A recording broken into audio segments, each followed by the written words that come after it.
అందరికీ నమస్తే అండి. గత 5 ఏళ్లలో వైసీపీ ప్రభుత్వం అధికారంలో ఉండగా ఎంత అప్పులు చేశారు, ఏ కారణాలతో అప్పులు చేశారు, ఏమేమి తాకట్టు పెట్టి అప్పులు చేశారు, ఎవరెవరి దగ్గర ఎంత అప్పు చేశారు అనేది ఒక క్లారిటీ లెక్క పత్రం లేదు. సాధారణంగా అధికారులు శాశ్వతం. అక్కడ ఉండే సెక్రటరీనో లేదంటే హెచ్ఓడినో లేదంటే కింది స్థాయి సిబ్బందో వాళ్ళు శాశ్వతం. మంత్రులు కానీ ఆర్థిక శాఖకు వచ్చే మంత్రులు కానీ ప్రభుత్వ పెద్దలు కానీ అశాశ్వతం. వాళ్ళు 5 ఏళ్ళే ఉంటారు, మళ్ళీ వెళ్ళిపోతారు. లేదా మంత్రులు కొంతమంది 2.5 ఏళ్ళకే మారిపోతారు, కొంతమంది 5 ఏళ్ళు ఉండొచ్చు. కానీ అధికారులు మాత్రం బాధ్యత తీసుకోవాలి. ఆ శాఖ హెచ్ఓడీలు, ఆ శాఖ చూస్తున్న కార్యదర్శులు వాళ్ళందరూ బాధ్యత తీసుకోవాలి. అయితే ఇప్పుడు ఈ టీడీపీ అధికారంలోకి వచ్చిన తర్వాత పయ్యావుల కేశవ్ గారికి ఆర్థిక శాఖ ఇచ్చారు కదా, ఆయనే చూస్తున్నారు. ఆయన యాక్చువల్లీ ఆర్థిక అంశాల్లో ఆరితేరారు. మంచి సబ్జెక్ట్ ఉంది ఆయనకు. గత 5 సంవత్సరాల్లో కూడా పిఏసీ చైర్మన్గా, ప్రతిపక్ష పార్టీ ఎమ్మెల్యేగా ఉంటూ పిఏసీ చైర్మన్గా ఉంటూ ఆర్థికపరమైన అంశాలను బాగా స్టడీ చేశారు. గత ప్రభుత్వం ఏ విధమైన తప్పులు చేసింది, ఏ కారణాలతో అప్పులు తెచ్చింది, ఎవరెవరిని తాకట్టు పెట్టింది, ఏ కార్పొరేషన్ని తాకట్టు పెట్టింది, అసలు అప్పులు పుట్టించడానికి అప్పులు తీసుకురావడానికే కార్పొరేషన్ను సృష్టించింది అని చెప్పుకొచ్చారు.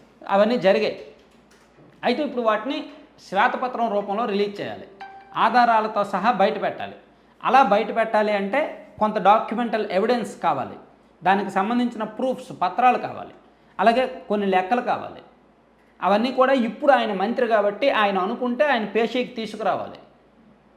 స్టాఫ్ను పిలిచి ఇదిగో నాకు పలానా పేపర్లు కావాలి, 2019లో ఏ బ్యాంకులో ఎంత అప్పు చేశారు, ఆ అప్పు చేయడానికి ఏమేమి తాకట్టు పెట్టారు, 2020లో ఆర్బీఐ నుంచి ఎంత అప్పు చేశారు, ఎక్కడెక్కడ ఎంత తప్పు చేశారు, ఇదంతా రావాలి. ఆయనే ఆర్థిక శాఖ మంత్రి కాబట్టి ఆ అధికారులను అడిగితే మొత్తం సమాచారం చిటికలో వచ్చేయాలి కదా. కానీ ఆయనకు సమాచారం రావట్లా. సమాచారం ఇవ్వడానికి సిబ్బంది కూడా ఎవరో అందుబాటులో ఉండట్లేదంట. చూసారా ఎంత పరిస్థితో, ఎటువంటి విచిత్ర పరిస్థితో.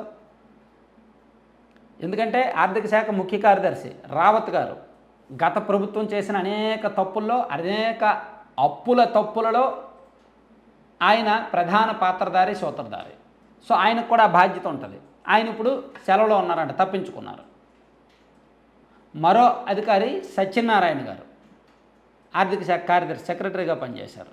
ఆయనకు తెలుసు ఏ కార్పొరేషన్ సృష్టించారు, ఆ కార్పొరేషన్ని ఎక్కడ తాకట్టు పెట్టారు, దాని ద్వారా ఎంత అప్పు తెచ్చారు అనేది ఆయనకు తెలుసు.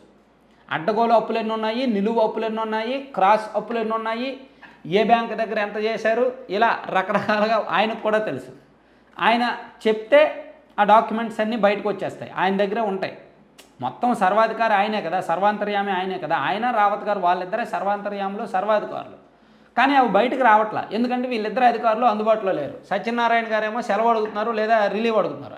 యాక్చువల్లీ కొత్త ప్రభుత్వం వచ్చిన వెంటనే, రిజల్ట్స్ వచ్చిన వెంటనే ఈయన డిప్యుటేషన్ మీద వెళ్ళిపోయారు. రైల్వే జోన్లోకి వెళ్ళిపోయి రైల్వేస్లో జాయిన్ అయిపోయారు. ఈ ప్రభుత్వం ఇంకా రిలీవ్ ఆర్డర్ ఇవ్వలేదు, కానీ వాళ్ళు అక్కడ జాయిన్ చేసుకున్నారు. కానీ అక్కడ రూల్ ప్రకారం ఇక్కడ రిలీవ్ ఆర్డర్ ఇస్తేనే అక్కడ శాలరీ వస్తుంది, శాంక్షన్ అవుద్ది, పోస్ట్ 100% దిగినట్టు. ఇక్కడ రిలీవ్ ఆర్డర్ ఇంకా ఇవ్వాల. సో ఇప్పుడు సిఎస్ గారు ఏం ఆర్డర్ వేశారు, ఇదిగో సో సత్యనారాయణకి రిలీవ్ ఆర్డర్ ఇవ్వద్దు, ఆయన వలన మనకు చాలా ఇబ్బందులు ఉన్నాయి, ఆయన చాలా లెక్కలు మనకు చెప్పాలి, ఆయన వచ్చిన తర్వాత ఇవ్వండి, ప్రస్తుతానికి ఆయనకి రిలీవ్ ఆర్డర్ ఇవ్వద్దు, ఆపండి అని చెప్పారనమాట.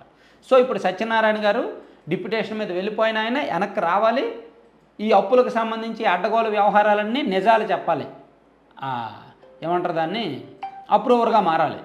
సేమ్ అలాగే రావత్ గారు కూడా అదే చేయాలి.